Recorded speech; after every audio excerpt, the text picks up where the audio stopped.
If Facebook were around in the 1930s, it would have allowed Hitler to post 30-second ads on his solution to the Jewish problem. So here's a good standard and practice. Facebook, start fact-checking political ads before you run them. Today, around the world, demagogues appeal to our worst instincts. Conspiracy theories, once confined to the fringe, are going mainstream. Hate crimes are surging, as are murderous attacks on religious and ethnic minorities. All this hate and violence is being facilitated by a handful of internet companies that amount to the greatest propaganda machine in history. I believe that it's time for a fundamental rethink of social media and how it spreads hate, conspiracies and lies. Last month, however, Mark Zuckerberg of Facebook delivered a major speech that, not surprisingly, warned against new laws and regulations on companies like his. Well, some of these arguments are simply, pardon my French, bullshit. Let's count the ways. First, Zuckerberg tried to portray this whole issue as choices around free expression. That is ludicrous. This is not about limiting anyone's free speech. This is about giving people, including some of the most reprehensible people on earth, the biggest platform in history to reach a third of the planet. Freedom of speech is not freedom of reach.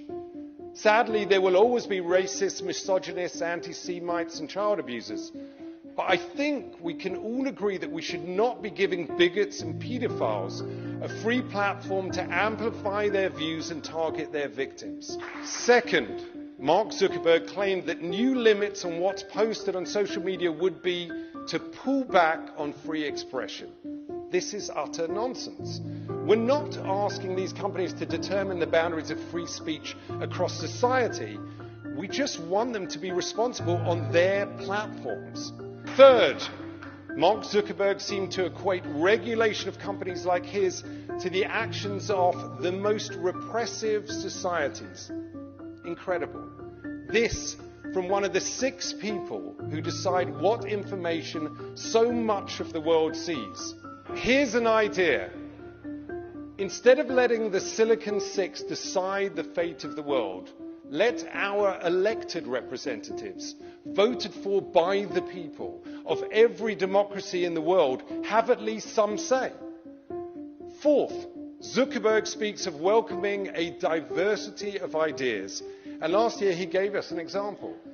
He said that he found posts denying the Holocaust deeply offensive, but he didn't think Facebook should take them down because I think there are things that different people get wrong. To quote Edward R. Murrow, one cannot accept that there are on every story 2 equal and logical sides to an argument.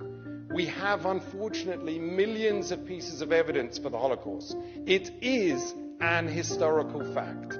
And denying it is not some random opinion. Those who deny the Holocaust aim to encourage another one. Fifth, when discussing the difficulty of removing content, Mark Zuckerberg asked, where do you draw the line? Yes, drawing the line can be difficult. But here's what he's really saying. Removing more of these lies and conspiracies is just too expensive. The truth is, these companies won't fundamentally change because their entire business model relies on generating more engagement, and nothing generates more engagement than lies, fear, and outrage. Finally, Zuckerberg said that social media companies should live up to their responsibilities. But he's totally silent about what should happen when they don't. By now, it's pretty clear they cannot be trusted to regulate themselves. As with the Industrial Revolution, it's time for regulation and legislation to curb the greed of these high-tech robber barons. In his speech, Zuckerberg said that one of his main goals is to uphold as wide a definition of freedom of expression as possible. It sounds good.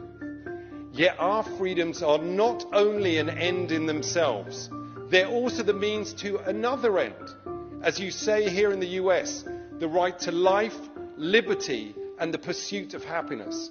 But today these rights are threatened by hate, conspiracies, and lies.